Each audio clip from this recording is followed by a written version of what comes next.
Assalamualaikum warahmatullahi wabarakatuh. Perkenalkan, nama saya Nova Liza Mukhlis, SSSPDI, Guru Penggerak Angkatan 9 dari SMA Muhammadiyah 2 Padang, dengan fasilitator Bapak Berry Devanda, SPD, MED, dan pengajar praktek Ibu Elia Nora, SPD. Tugas 1.1A8 Koneksi antar materi modul 1. Refleksi pemikiran Ki Hajar Dewantara. Pertanyaan 1. Apa yang Anda percaya tentang murid dan pembelajaran di kelas sebelum Anda mempelajari modul 1.1? 2. Apa yang berubah dari pemikiran atau perilaku Anda setelah mempelajari modul ini? 3. Apa yang dapat segera Anda terapkan lebih baik agar kelas Anda mencerminkan pemikiran Ki Hajar Dewantara? Pemahaman saya sebelum mempelajari modul ini: 1. Pembelajaran berpatokan kepada kurikulum dan KKM atau kriteria ketuntasan minimal. Kemudian yang kedua, guru hanya sebagai pusat pembelajaran. Ketiga, ketuntasan diukur hanya aspek kognitif yang dominan. Keempat, tempat belajar hanya di kelas. Perubahan yang terjadi setelah saya mempelajari modul ini adalah: 1. Pembelajaran tidak lagi mempertimbangkan aspek KKM atau kriteria ketuntasan minimal. Artinya, lebih pengembangan sesuai kemampuan murid. Kemudian yang kedua, sumber belajar tidak hanya guru, tetapi semua yang ada, baik itu buku, media, lingkungan, semuanya bisa menjadi sumber belajar siswa. Kemudian yang ketiga, aspek penilaian tidak berdasarkan aspek kognitif, aspek afektif dan psikomotor menjadi tambahan penilaian.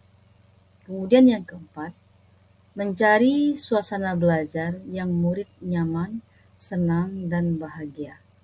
Kemudian yang kelima, pertanyaan lebih terbuka sehingga siswa bisa merefleksikan terhadap tema pembelajaran.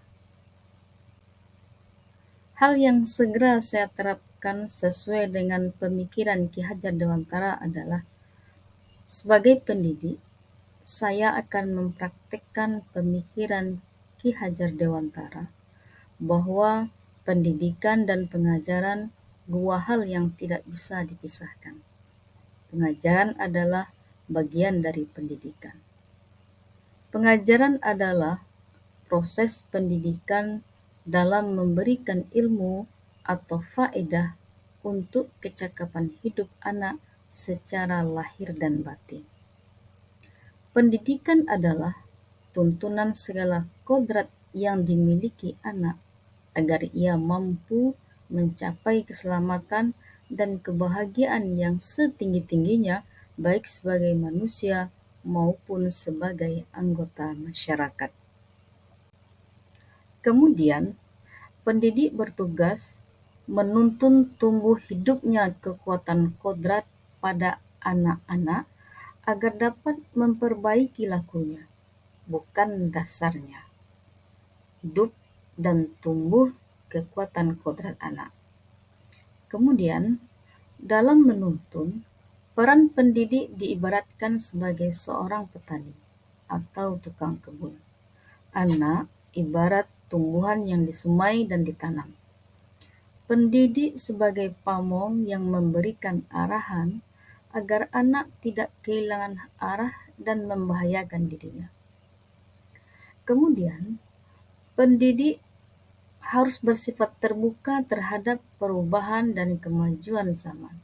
Harus dicari manfaat yang sesuai dengan kultur budaya Indonesia. Pendidik bertugas menebalkan kekuatan kodrat anak agar dapat menjadi manusia seutuhnya. Oleh sebab itu, budi pekerti terbentuk adanya cipta, karsa, dan karya.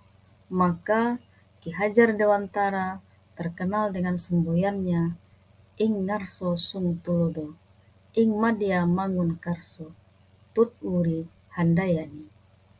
Trilogi inilah menjadi dasar pemikiran beliau dalam membentuk karakter anak. Maka keadaan tersebut berpengaruh yang berperan sekali dalam pengembangan karakter anak adalah peran sebuah keluarga. Kolaborasi antara pendidik, orang tua merupakan hal yang harus dibangun sehingga proses menuntun, penuntun, pemberi teladan terlihat nyata. Tentu saja tidak meninggalkan nilai-nilai yang ada di mana anak tersebut tinggal. Benang merah dari pemikiran Ki Hajar Dewantara adalah seluruh pemangku kepentingan yang terlibat dalam memajukan pendidikan harus satu visi, satu misi demi terwujudnya anak didik yang mumpuni sesuai zamannya tanpa meninggalkan nilai-nilai yang ada khususnya di tempat saya Sumatera Barat yang berpegang teguh dengan falsafah adat basandi syarak, syarak basandi kitabullah. Syarak mangato, adat memakai. Kemudian dalam menebalkan garis samar tadi, maka sebagai pendidik terus menuntun, terus mengarahkan tanpa kenal lelah, sebagaimana pepatah Minang, ketek taraja-raja, gadang tabau-bau, lah tuo tarubah tidur. Artinya garis samar yang kita tebalkan tadi sebagai pendidik akan terbawa terus sampai anak itu tua nantinya. Demikianlah uraian dari saya pemahaman tentang refleksi pemikiran Ki Hajar Dewantara. Salam guru penggerak. Assalamualaikum warahmatullahi wabarakatuh.